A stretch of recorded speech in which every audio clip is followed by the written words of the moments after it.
She mocked me online for being insecure when I asked her not to go camping with her ex. I stayed silent until her parents, her HR, and the whole office learned why I finally stopped showing up. It started with a post.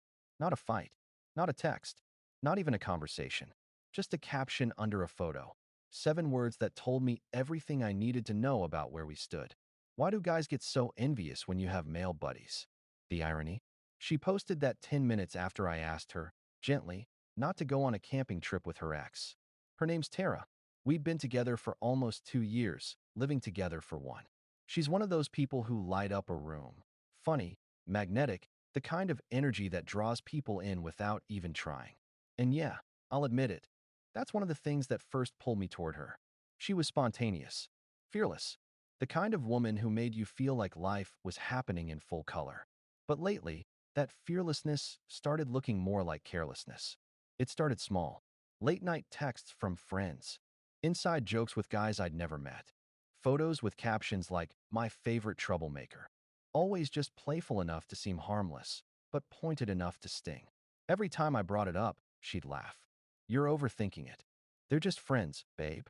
Don't be so possessive." I wasn't trying to control her. I trusted her, or at least I wanted to.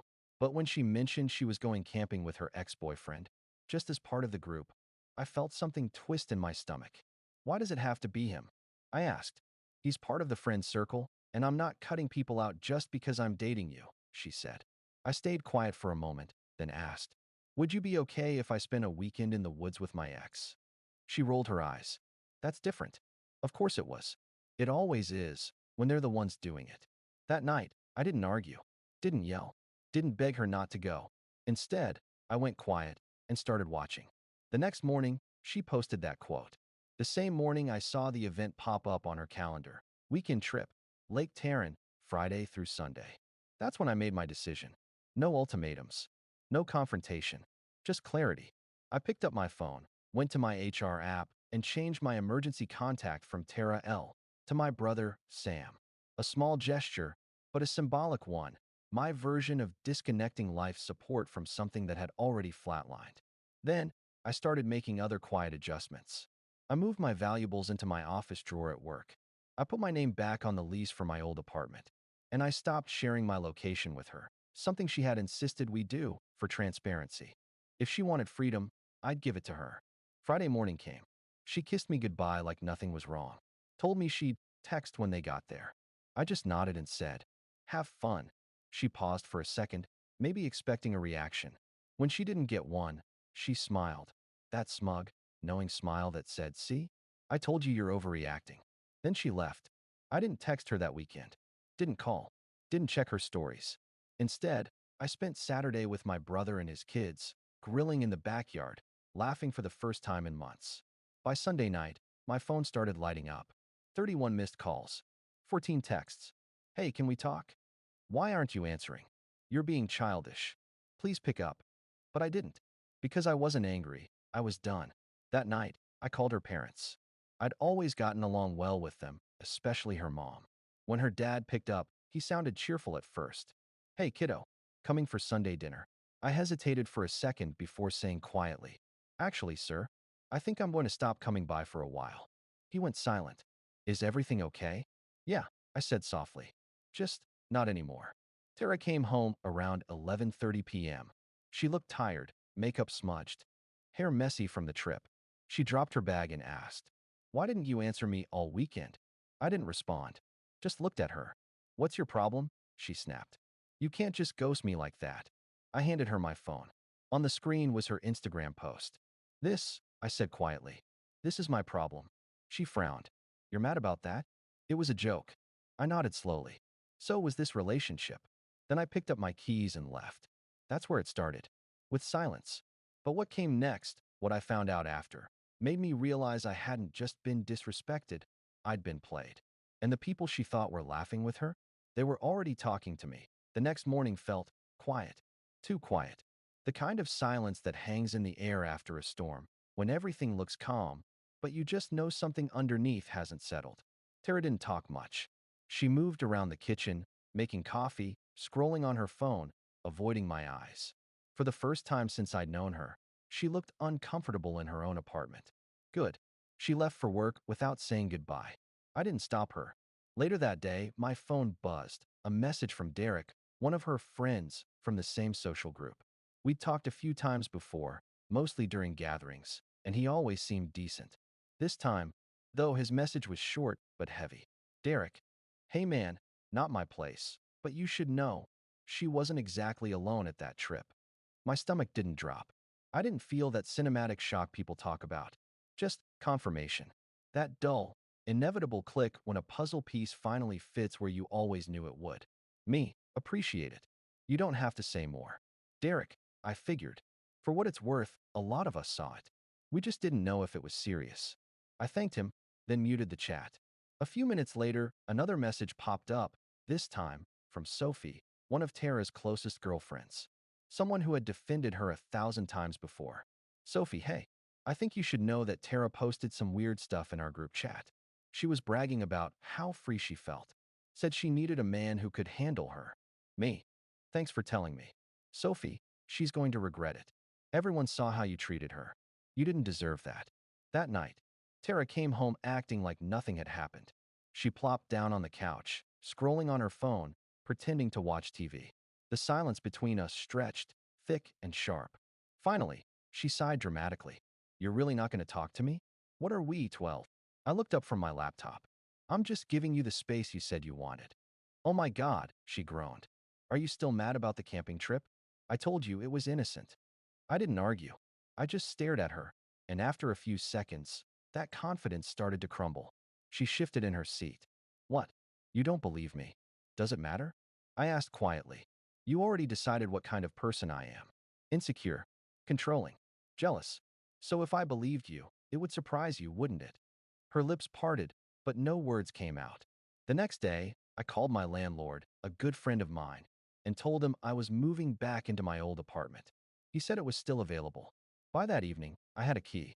I packed my things quietly that night while she was in the shower. My clothes, books, my guitar, all the small pieces of myself that didn't belong to us anymore. When she came out wrapped in a towel, she froze. What are you doing? Leaving. Her voice cracked. You're not serious. I am, I said simply. You asked for freedom. I'm just giving it to you. She stared at me like I'd spoken another language. You're overreacting. It wasn't. It's not like that. I zipped my bag, slung it over my shoulder, and said, maybe. But even if it wasn't, you stopped caring whether it looked like it. That night, I checked into my old apartment. No noise. No accusations. Just silence and peace. I thought that would be the end. But I was wrong. Because 2 days later, I got a message that changed everything. It was from her father. Mr. Hale, can you call me son? I hesitated, then called back. His voice was low and careful. Look, I don't know what's going on between you and Tara, but she came over crying last night. Said you abandoned her. She didn't tell you why? She said you were jealous, controlling, that you didn't let her have friends. I sighed quietly. Then I guess you'll hear the rest soon. What do you mean? You'll find out when she tells you why she's not allowed back to work on Monday. Silence. What happened? He asked. Her HR department called. I said flatly. Apparently, they found out about the camping trip through photos someone uploaded, with her company's shirt on, drinking, with her ex. It violates their conduct policy. Oh God, he whispered. Don't worry, I added. She'll spin it as my fault too. That weekend, I muted her on every app, blocked her number, but she still found ways. Fake accounts, email drafts shared through Google Docs. Each one a different tone, rage, guilt, apology, nostalgia. I didn't respond to any of them, because sometimes silence is the loudest reply you can give. Then came the message that set everything in motion again. The one that would lead to a confrontation she'd never expected, and a truth that would unravel her carefully curated version of freedom. It started with just 2 words. Please listen. Update 1. It had been 9 days since I'd left. 9 days of silence, peace, and the quiet rediscovery of what my life used to sound like before I started apologizing for my own existence. Then, on the 10th morning, I woke up to a knock on my door. Persistent, uneasy, the kind of knock that carries guilt in its rhythm. When I opened it, she was standing there. Tara. Her hair was messy, her eyes red. Not the picture-perfect, filter-polished woman from social media, just Human, broken, maybe even a little lost. Please, she said, voice trembling. I just need to talk. I stepped aside, not because I forgave her, but because I wanted to hear what she'd say when the excuses ran out. She walked in slowly, glancing around my small apartment as if expecting to see ghosts. Her hands shook as she clutched a folded envelope. I noticed the company logo before she even opened her mouth. I got suspended, she whispered. 3 weeks. HR said it's because of the photos. But it's not what it looks like. It never is, I replied quietly. He's just a friend, I swear, she said quickly, tears forming. I didn't even do anything with him. We just. I raised a hand gently. You don't owe me details, Tara. But I want to explain, she pleaded. You have to believe me. I don't have to do anything anymore. Her expression collapsed. For the first time, I saw something that looked like realization, that quiet horror of understanding that you've run out of leverage. She looked around again, seeing the bare simplicity of my space. The guitar case in the corner. The calm. The absence of her. You really moved on that fast? She asked, her tone half accusation, half despair. No, I said. I just stopped waiting for you to treat me right. She sat on the couch, clutching her envelope. My dad said you told him everything. Why would you do that? Because he deserved to know the truth before you twisted it. I wasn't going to twist anything. I met her eyes, unblinking. You already did. The moment you called me controlling for caring. That hit her. Hard. She leaned back, covering her face. I ruined everything, she whispered. I thought you were overreacting. I didn't think you'd actually leave. You told me to stop caring, I said. So I did. Silence. The kind that settles heavy between people who once shared everything and now have nothing left to give. After a long pause, she looked up and said softly, I've been seeing a therapist, trying to fix my patterns. I know I hurt you. I'm glad you're doing that, I said honestly. Do you think maybe? No. She flinched. You don't even know what I was going to say. I do, I said. And the answer's still no. Tara stared at me for a long time before standing up. I wish you'd fought for me. I smiled faintly. I did. You just never noticed until I stopped. She left quietly after that. No shouting, no crying. Just the sound of the door clicking shut. The clean, satisfying punctuation mark to a sentence that should have ended months ago. I sat for a while, thinking it was finally done.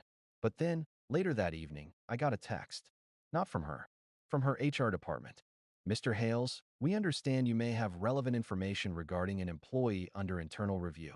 Would you be available for a short call this week? I stared at the message for a long moment, then sighed. Apparently, this wasn't over yet.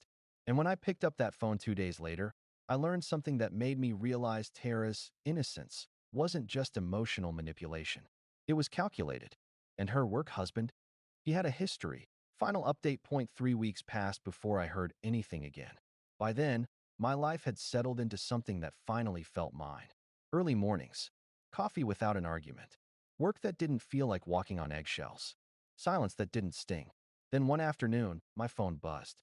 Unknown number. Corporate prefix. I answered. Mr. Hales?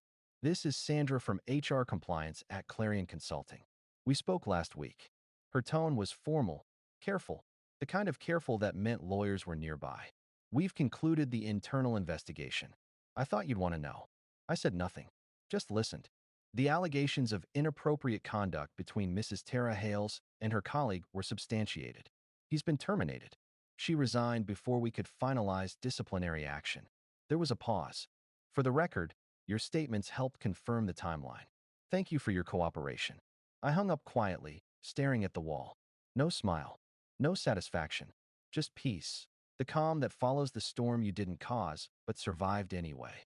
That evening, my phone lit up again. Tara. I almost ignored it, but something in me wanted closure. I answered. Her voice was soft, shaky. I guess you know everything now. I do. They made it sound worse than it was, she whispered. It was already bad enough, I said evenly. Silence. Then, I lost everything, you know. My job, my reputation, my friends. My parents barely talked to me. I took a breath. You didn't lose them, Tara. You traded them for attention that never meant anything. She started crying quietly. I wish I'd listened to you. I wish you'd respected me, I replied. Another silence. Then, the question I knew would come. Do you still hate me? I shook my head, even though she couldn't see it. No. Hate takes effort. I'm just done. Before hanging up, she said one last thing. You were the only person who ever wanted the real me. Then maybe, I said, you should start wanting her too. And that was it. No dramatic ending. No shouting. Just finality, quiet, heavy, freeing. A few weeks later, her father called me. He thanked me, said Tara had checked herself into a therapy retreat out of town, trying to rebuild. He hoped I was doing well. I told him I was. Because for the first time in years, I truly was. One last thing. I kept her last message. Not as a memory, but as a reminder. I finally understand what you meant when you said, love without respect isn't love at all. I hope one day I can be the person you were to me. I never replied. Some stories don't need an epilogue, just peace.